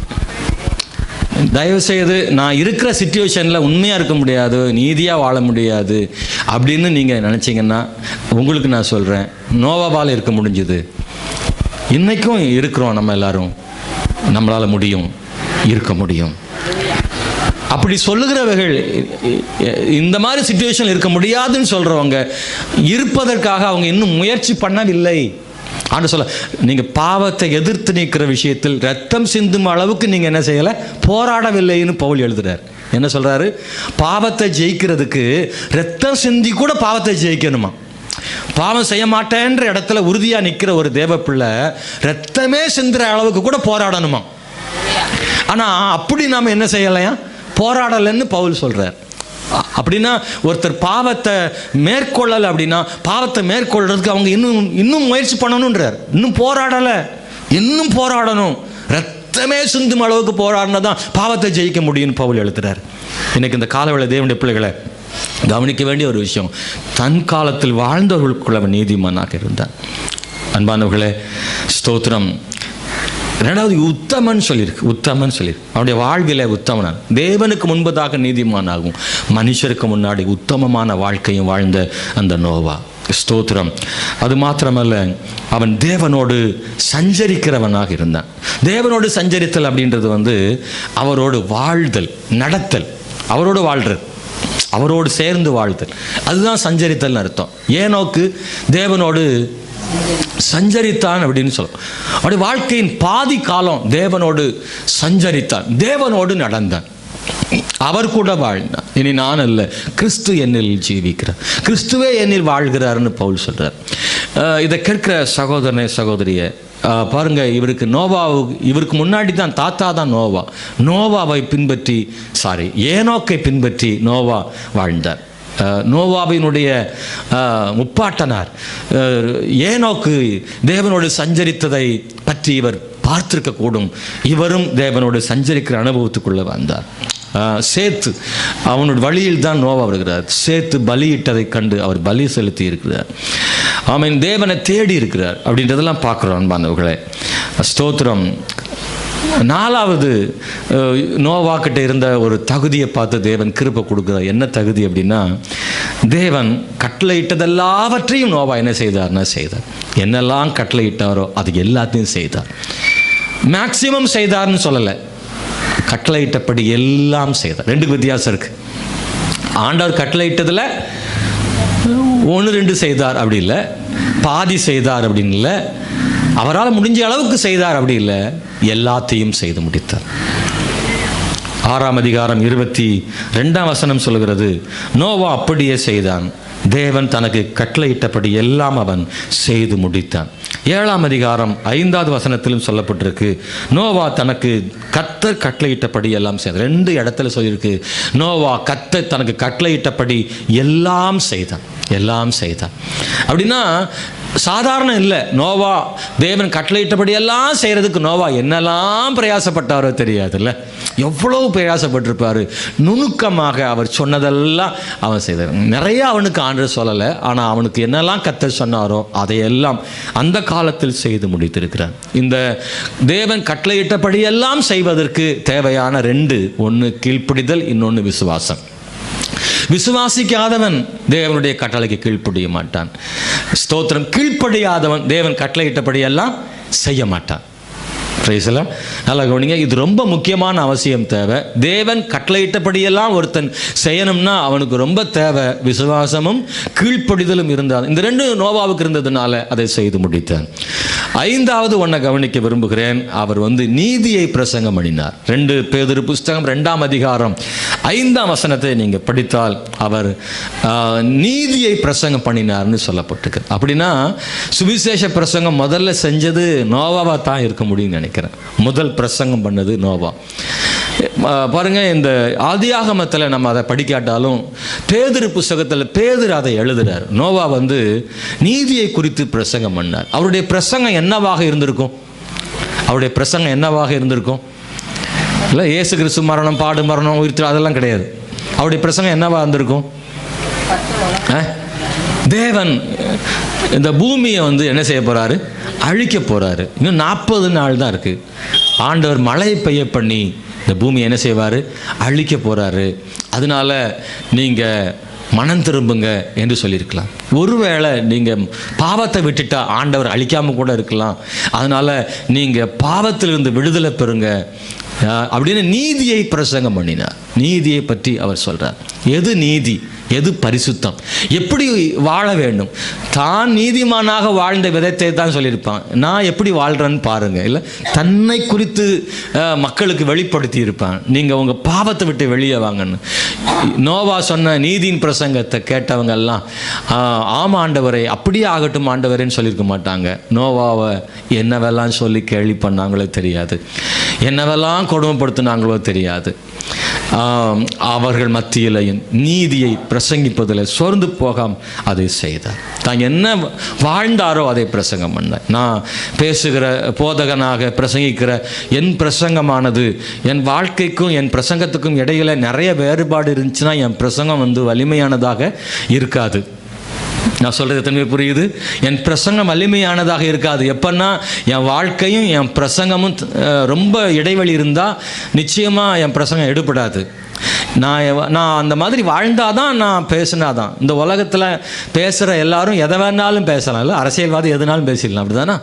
எதுனாலும் அரசியல் பேசலாம், அது இப்போ ஒன்றும் பிரச்சனையே கிடையாது. இல்லை, இந்த உலகத்தில் சினிமா நடிகைகள் எது வேணாலும் பேசிடலாம். இந்த உலகத்தில் வாழ்கிற எந்த மனுஷன் எதை வேணாலும் பேசலாம். ஆனால் ஒரு போதகன் வாழாத ஒன்றை பிரசங்கிக்க முடியாது. வெறும் பேப்பர்லேருந்து, வெறும் பைபிளிலிருந்து மட்டும் பேசிட முடியாது. ஒரு போதகர் தன் வாழ்க்கையிலிருந்தும் ஒரு போதகர் பேசியாக வேண்டியது இருக்கிறது. நான் ஏதோ ஒன்று செய்து கொண்டு, நான் இஷ்டப்படி வாழ்ந்து கொண்டு, நான் நீதியாய் இல்லாதபடி வாழ்ந்து கொண்டு நான் பிரசங்கம் பண்ணினால் அந்த பிரசங்கம் வலிமையானதாக இருக்காது. அது யாரும் கேட்க முடியாது. ஆனால் நோவா அப்படித்தான் செய்திருப்பான். என்ன பிரசங்கித்தானோ அதன்படி வாழ்ந்தான், என்ன வாழ்ந்தானோ அதைத்தான் பிரசங்கித்தான். இன்னைக்கு நீங்களும் நானும் அந்த இடத்துக்கு வர தேவன் கிருபை செய்வாராக. பிரசங்கிக்கிற வேலை என்பது நோவாவுக்கு மட்டும் கொடுத்த வேலை கிடையாது, அல்லது அருண் செல்வத்துக்கு கொடுத்த வேலை மட்டும் கிடையாது. இயேசுவை நம்புகிற ஒவ்வொரு தேவ பிள்ளையும் பிரசங்கிக்க வேண்டும். ஆமென். Praise the Lord. 2 பேதுரு புஸ்தகம் 3ஆம் அதிகாரத்தில் நீங்கள் வாசிக்கும் பொழுது அங்கே பேதுரு சொல்கிறார், அவருடைய புண்ணியங்களை அறிவிக்கும்படி நீங்கள் தெரிந்து கொள்ளப்பட்டீர்கள் என்று பேதுரு இப்படி எழுதுகிறார். ஏன்னா ஸ்தோத்திரம், அத்தனை விசுவாசிகளும் அவருடைய புண்ணியங்களை அறிவிக்கும்படி தேவனாலே தெரிந்து கொள்ளப்பட்டீர்கள்னு பேதுரு சொல்கிறார். நீங்களும் நானும் அதுக்கு தான் தெரிந்து கொள்ளப்பட்டிருக்கோம். எதுக்கு தெரிந்து கொள்ளப்பட்டிருக்கோம்? இந்த உலகத்தில் ஆசீர்வதிக்கப்படுறதுக்கு இல்லை, இந்த உலகத்தில் நன்மைகளை பெற்றுக்கொள்வதற்காக மட்டும் இல்லை, இந்த உலகத்தில் அவர் ஆராதிப்பதற்காக மட்டும் இல்லை, நரகத்துக்கு தப்புவித்து பரலோகத்துக்கு போகிறதுக்காக மட்டும் இல்லை. இந்த உலகத்தில் இயேசுவினுடைய புண்ணியங்களை, அவருடைய நன்மைகளை, அவருடைய சத்தியத்தை பிரசங்கிக்கும்படியாக கர்த்தர் நம்ம எல்லாரையுமே அழைச்சிருக்காராம். தப்பா நினைச்சிடாதீங்க. பாஸ்டர் தான் புண்ணியங்களை அறிவிக்க, சுவிசேஷத்தை பிரசங்கம் பண்ண தேவன் அழைச்சிருக்காருன்னு நினைச்சிடாதீங்க. நீங்களும் அவருடைய பிரசங்கத்தை, வார்த்தையை பிரசங்கம் பண்ணுறதுக்கு நீங்களும் அழைக்கப்பட்டிருக்கிறீங்க. பிரதர், நீங்களும் பிரசங்கம் பண்ணணும். ஒரு வாரம் கூட நீ விடமாட்டிக்கல அப்படின்னு கேட்டுறக்கூடாது. மைக்கில் பண்ணாதான் பிரசங்கம் இல்லை, நீங்கள் தனி நபருக்கு பேசினாலும் பிரசங்கம் தான். ஒரு கேர்சலில் போய் பிரசங்கம் பண்ண முடியும், ஒரு சண்டே ஸ்கூலில் பிரசங்கிக்க முடியும். இல்லை, ஸ்தோத்திரம். அன்பான கர்த்தருடைய பிள்ளைகளை, பிரசங்கம் என்பது மேடையில் என்று பேசுவது மட்டுமல்ல. இயேசு கிறிஸ்து அப்படியெல்லாம் என்ன செய்யலை, மேடையில் மட்டும் பேசியதில்லை. அவர் வனாந்திரத்திலும் காடுகளிலையும் கடற்கரை ஓரங்களிலையும் படகின் மேல் ஏறியும் அவருடைய பிரசங்கம் மேடையில் அல்ல, அவர் பிரசங்கம் எல்லா இடத்திலும் இருந்தது. ஸ்தோத்திரம். மேடையில் தன் பிரசங்கத்தை கொடுக்கவில்லை, பிரசங்கத்தையே மேடையாக்கிட்டார். பிரசங்கத்திற்காக மேடை எதிர்பார்க்கல, அவர் பேசின இடமெல்லாம் மேடையாக அவரை மாற்றிக்கொண்டார், மேடைகளாக மாற்றிக்கொண்டார். அவர் எல்லா இடங்களையும் பிரசங்க மேடையாகவே மாற்றிக்கொண்டார். இன்னைக்கு இந்த காலவேளை தேவனுடைய பிள்ளைகளை உங்கள் மனசில் ரொம்ப ஆழமாக வச்சுக்கோங்க. நம்ம எல்லாருமே பிரசங்கம் பண்ணணும் ஆண்டவருக்காக. அதுக்கு தான் கர்த்தர் அழைச்சிருக்காருன்னு பேதுரு 1 பேதுரு புஸ்தகம் 3ஆம் அதிகாரத்தில் வாசிக்கிறோம். 2 பேதுரு தானா?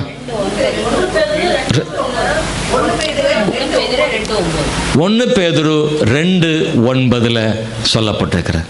Praise the Lord. நீங்கள் தயவு செய்து இந்த வசனத்தை வீட்டில் படிங்க. 1 பேதுரு 2ஆம் அதிகாரம் 9ஆம் வசனத்தை நீங்கள் குறித்து வீட்டில் படிங்க. நீங்களும் நானும், சபைக்கு எழுதுகிறாரு, எல்லாரும் பிரசங்கம் பண்ண வேண்டும் என்று பிரசங்கிக்கிறார். அல்லேலூயா. பாருங்கள், நான் 2வது ஒன்றை சொல்ல விரும்புகிறேன். தேவனுடைய கண்களில் கிருபை ஏன் கிடைக்கணும்? எதுக்காக கிருபை கிடைக்கும்? நமக்கு கிருபை அவசியம் தேவையா? ஆண்டோடைய கண்களில் எனக்கு ஏன் கிருபை கிடைக்கணும் அப்படின்னா, பாருங்கள், நோவா காலத்தில் ஜலப்பிரளயத்தினால பூமியை கர்த்தர் அழித்த மாதிரி மறுபடியும் ஒரு முறை கர்த்தர் இந்த பூமியை ஜலப்பிரளயத்தால் அழிக்க மாட்டார் அப்படின்னா அவர் வாக்கு பண்ணியிருக்கிறாரு. வானவெல்லை உண்டாக்கி நோவா கிட்ட சொன்னார், இனி நான் மழை வரும்போது இந்த வானவெல்லை நோக்கி பார்ப்பேன், நான் உங்களோடு செய்த உடன்படிக்கையை நோக்கி பார்க்கிறேன், இனி இது மாதிரி நான் என்ன செய்ய மாட்டேன் என்று கர்த்தர் வாக்கு பண்ணார். ஜலப்பிரளயம் இல்லை, ஆனால் நிச்சயமாக ஒரு முடிவு உலகத்துக்கு என்ன செய்து இருக்கு. ஏன் ஆண்டவருடைய கண்களில் கிருபை கிடைக்கணும்? பாவம் செய்த உலகம் அழிய போகும்போது தப்புவிக்கப்படுவதற்கு நோவாவுக்கு தேவ கண்களில் கிருபை அவசியம் தேவைப்பட்டது போல இந்த உலகமும் ஒரு அழிவை நோக்கி இருக்கு. நோவா காலத்தில் ஜலப்பிரளயத்தினால ஒரு அழிவை சந்திச்சது, ஆனால் இனி அப்படி ஒரு அழிவு வராது. இந்த உலகமும் இன்னொரு அழிவை நோக்கி இருக்கு. அது அக்கினியால் இந்த உலகம் அழிக்கப்படும். பிரைஸ் எல்லாம் அல்லேலூயா. நீங்கள் ரொம்ப கவனிக்கணும். ஸ்தோத்திரம். இதற்கான தீர்க்க தரிசனங்கள் பைபிளில் நிறையா இருக்குது. வேறே தீர்க்க தரிசனங்களும் இருக்கிறது. இந்த உலகம் கட்டாயம் அழிக்கப்படும், அது அக்கினியால் தான் அழிக்கப்படும். ஆண்டவர் சொன்னபடி தான் இன்றைக்கு உலகமும் போய் கொண்டிருக்கிறது. தேவனுடைய அங்கொன்றும் இங்கொன்றுமாக சுனாமியினால் தண்ணீரால் அழிக்கப்படுவது வேறு. ஆனால் முழு உலகமும் அழிக்கப்படுகிற ஒரு நாள் வருது. அது தண்ணீரால் அல்ல, அது அக்கினியால் அழிக்கப்படும். ஏன்? அந்த வசனம் தேவன் எப்போதோ சொல்லி வச்சு அந்த வசனத்தின் அடிப்படையில் அன்பானவர்களே, 2 பேதுரு புஸ்தகம் 3ஆம் அதிகாரத்தில் சில வசனங்களை நினைவுபடுத்த விரும்புகிறேன். 2 பேதுரு புஸ்தகம் 3ஆம் அதிகாரம் 3ஆம் வசனத்தை படிக்கும்படி கேட்கிறேன்.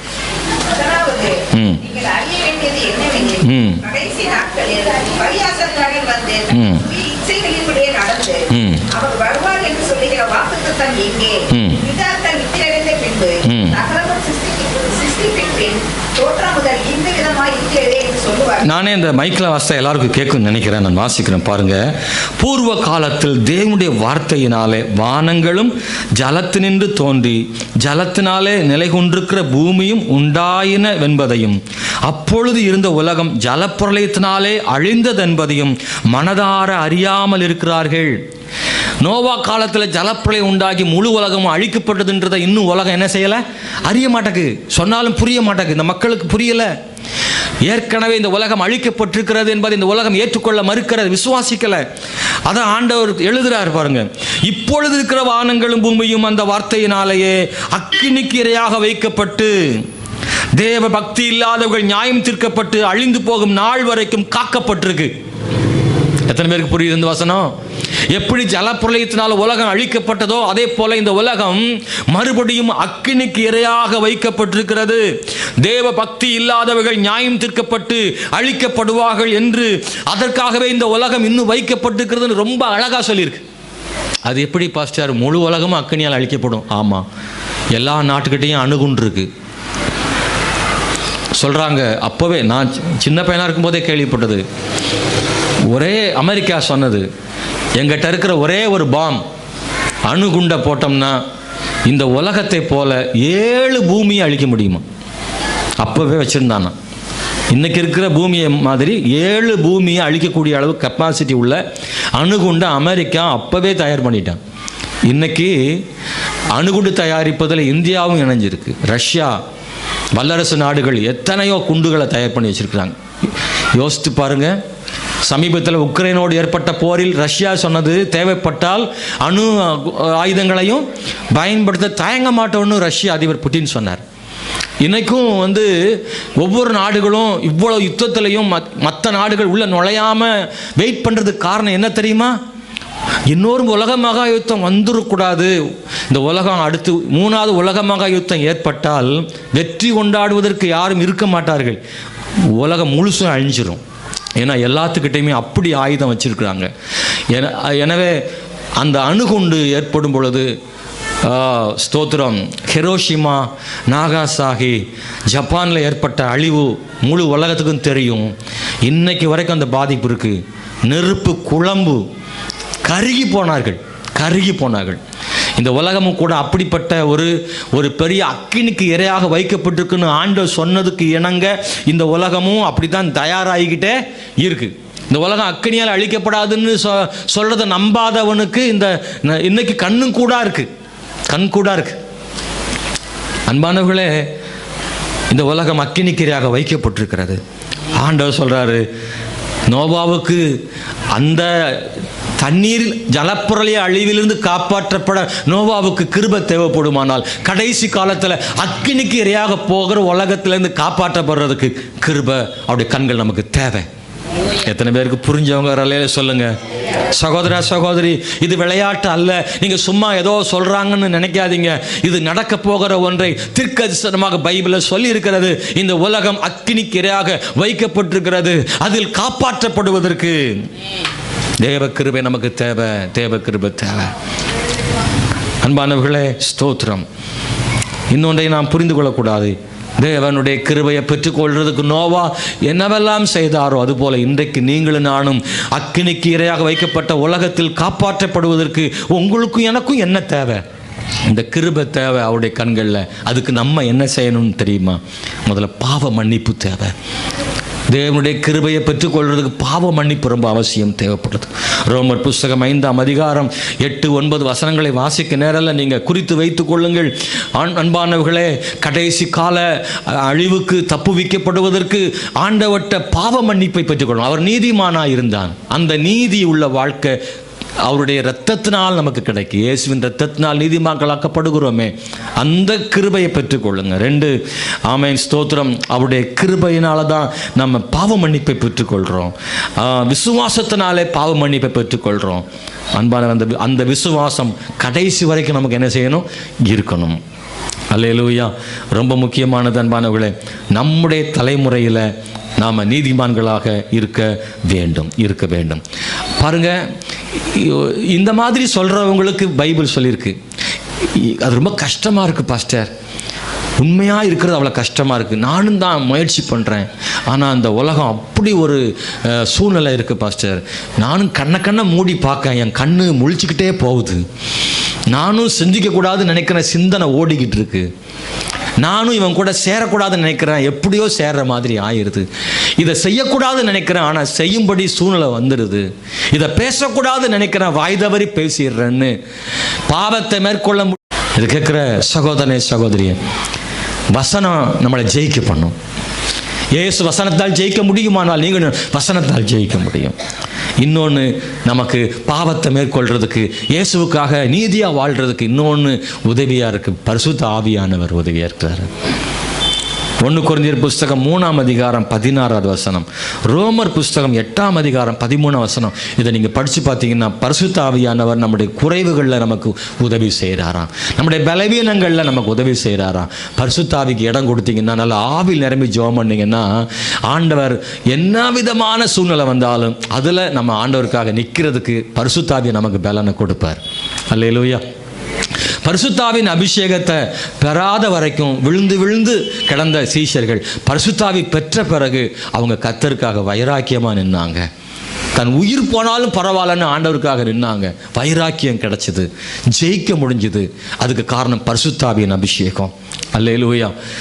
1 பேதுரு புஸ்தகம் 5:10 வாசிக்கிறோம். நிலைநிறுத்துகிற, உங்களை ஸ்திரப்படுத்தி பலப்படுத்தி நிலைநிறுத்தும் தேவன்னு சொல்லியிருக்கு. ஆண்டவர் நம்மளை அவரை சார்ந்து கொண்டா நிச்சயமாக ஸ்திரப்படுத்துவார். அல்லேலூயா. தேவனோடு சஞ்சரிக்கிற அனுபவம் நமக்கு ரொம்ப தேவை. அது அழிவுக்கு தப்புவிக்கும். பிரஜாதிகளை போல நடவாமல் என்று பைபிளில் சொல்லியிருக்கு. எபேசியர் 4ஆம் அதிகாரம் 17ஆம் வசனத்தில், நீங்கள் பிரஜாதிகளை போல நடவாமல் தேவனுக்கு ஏற்ற வகையில் நடந்து கொள்ளுங்கள்னு ஆண்டவர் சொல்கிறாரு. அப்படின்னா நாம் எப்படி நடந்து கொள்ளக்கூடாது? சஞ்சரித்தல்னு தேவனோடு நடக்கிறது தான். தேவனோடு நடக்கிற ஒரு மனுஷன் ஜெயிச்சிருவான். தேவனோடு நடக்கிறது எப்படின்னா, பிரஜாதிகளை போல என்ன செய்யாதீங்க, நடக்காதீங்க. Praise the Lord. இந்த உலகம் மற்றவங்களை பார்த்து தான் இந்த உலகம் என்ன செய்யுது, வாழுது. இந்த உலகம் மற்றவங்களை பார்த்து தான் வாழுது. நல்லா கவனிங்க, பிள்ளைகள் டீச்சரை பார்த்து செய்கிறாங்கல்ல, ஆட்டோமேட்டிக்காக டீச்சரை மாதிரி சொருகிறது. வீட்டில் வந்து சேலை கட்டி, பொம்பளை பிள்ளைகள்லாம் பாருங்கள், சின்ன பிள்ளைங்க வீட்டுக்கு வந்தோன்னே சேலை கட்டிக்கிடுவாங்க. நீங்கள்லாம் படிக்கணும், இப்படின்னு செய்வாங்க. இதெல்லாம் எங்கேருந்து வருது? ஒரு குச்சியை ஒன்று கையில் வச்சுக்கிறது, போர்டு வச்சுக்கிறது, உட்காரு ஒருத்தருமே இருக்க மாட்டான். அப்பா அம்மாவே உட்கார வச்சு பாடம் சொல்லி கொடுக்குதுல்ல. இது என்ன ஆசை? ஸ்கூலில் டீச்சரை பார்த்த உடனே நம்மளும் டீச்சரை போல் ஆகணும்னு ஒரு ஆசை வருது இல்லை? ஒரு இளைஞனுக்கு ஒரு நடிகனை பார்த்த உடனே அவனை மாதிரியே இந்த பக்கம் கட் பண்ணணும்னு நினைக்கிறான்ல. இந்த உலகம் அப்படி தான் இருக்குங்க.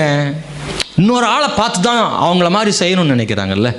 பின்னு குத்தாத ஆளும் சேலைக்கு அடுத்த ஆளை பார்த்து பின்ன குத்துது இல்லை. சால் போடுறதெல்லாம் பார்த்தீங்கன்னா எப்படி பல்வேறு சால் போடுறாங்க. இப்படி போடுறாங்க, இப்படி போடுறாங்க.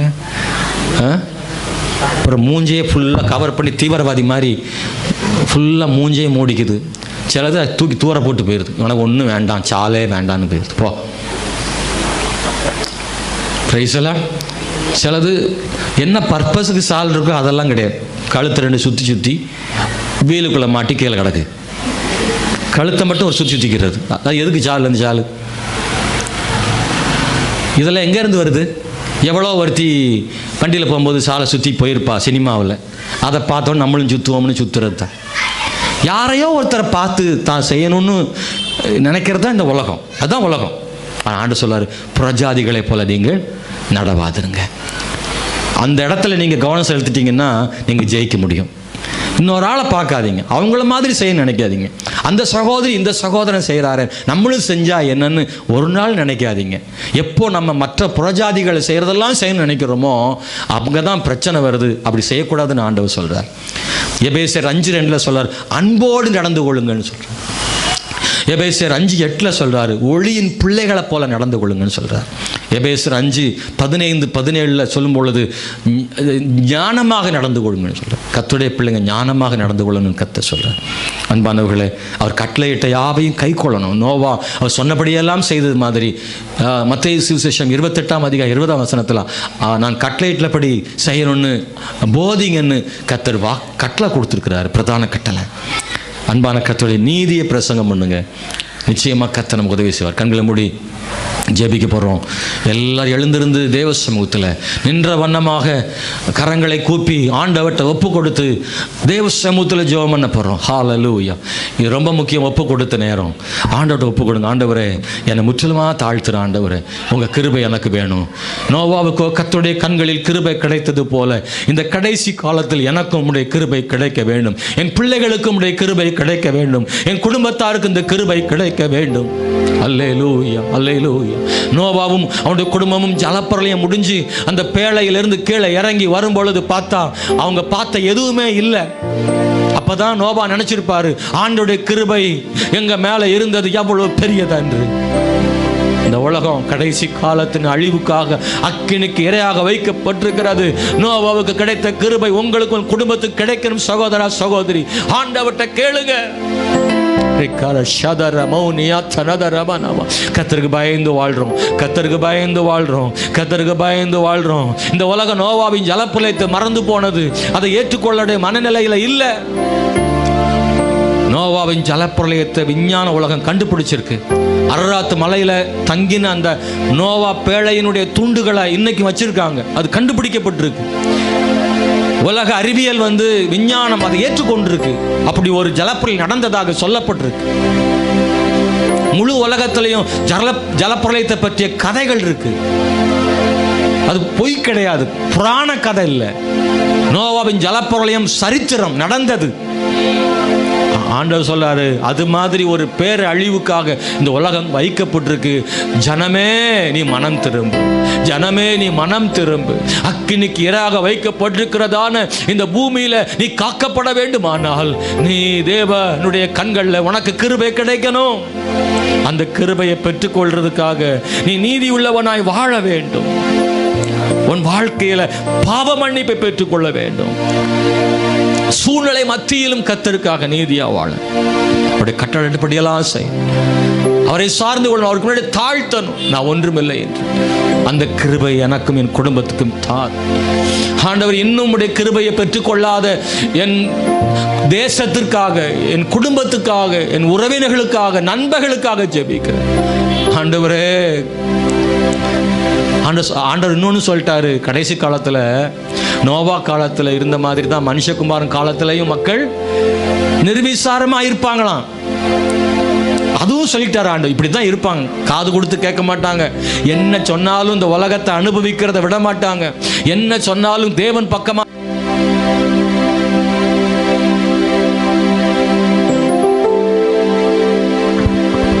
ஜீசஸ் இயேசுவின் நாமத்தினால ஆண்டவர்கிட்ட ஒப்பு கொடுத்து ஜெபம் பண்ணு. ஆண்டவரே உம்முடைய கிருபை, தேவனே உம்முடைய கிருபைக்காக ஸ்தோத்திரம்.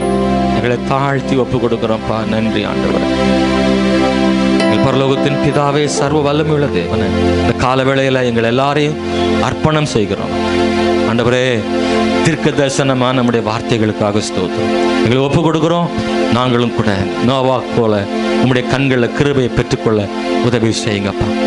நாங்கள் கிருபையை நம்புகிறோம் ஆண்டவரே, கிருபையை நம்புகிறோம் ஆண்டவரே. இந்த கடைசி காலத்துக்காக வைக்கப்பட்டிருக்கிற இந்த உலகம் ஆண்டவரே அழிவுக்கு நேராக நாங்கள் தப்புவிக்கப்பட வேண்டும். நோவா குடும்பம் காப்பாற்றப்பட்டது போல எங்கள் குடும்பம் காக்கப்பட வேண்டும். இந்த கடைசி காலத்தில் ஆண்டவரே கொஞ்சம் கூட அதை உணராமல் இருக்கிற இந்த உலகத்தில் அதை உணரும்படியாய் கண்களை திறந்தருளுமாக கர்த்தருக்காக வாழ பண்ணுங்க ஆண்டவரே. சபையையும் சபை ஆராதனையும் மக்கள் முக்கியப்படுத்த ஆரம்ப ஜெபத்திற்கே ஜனங்களை கொண்டு வாரும். ஒரு வாரம் கூட ஆராதனை விட்டுவிடாதபடி ஒவ்வொரு ஞாயிற்றுக்கிழமையும் ஆராதனைக்கு வரும்படி உள்ளத்தில் பேசும். உலகத்திற்கு அதிக கவனம் செலுத்தாமல் தேவனுக்கு அதிக கவனம் செலுத்தட்டும். இந்த உலகத்தில் எல்லாவற்றை விட ஆண்டவரும் அவருடைய சபையும் ஆராதனையும் ரொம்ப முக்கியம் என்பதை மக்கள் உணர பண்ணுங்க ஆண்டவர். எங்கள் சபைக்கு ஒரு எழுப்புதலை தாரும் ஆண்டவர். மக்கள் உள்ளத்திலே தேவன் பேசும் ஆண்டவர். சபைக்கு வராத எல்லாரையும் மறுபடியும் சபைக்கு நீர் அழைத்து கொண்டு வாரும். புதிய ஆத்துமாக்கள் ரட்சிக்கப்படட்டும், ஞானஸ்தானம் பெறட்டும், சபையில் ஒரு எழுப்புதல் உண்டாகட்டும், ஒவ்வொரு விசுவாசியும் ஊழியம் செய்யட்டும், ஆத்மாதாயம் பண்ணட்டும் ஆண்டவரே. மை ஸ்தோத்திரம். தேவன் காத்துக்கொள்ளுங்க, வழி நடக்கும். வந்த அனைவரையும் ஆசீர்வதித்து அனுப்பும். இயேசுவின் நாமத்தில் ஜெபிக்கிறோம் பிதாவே.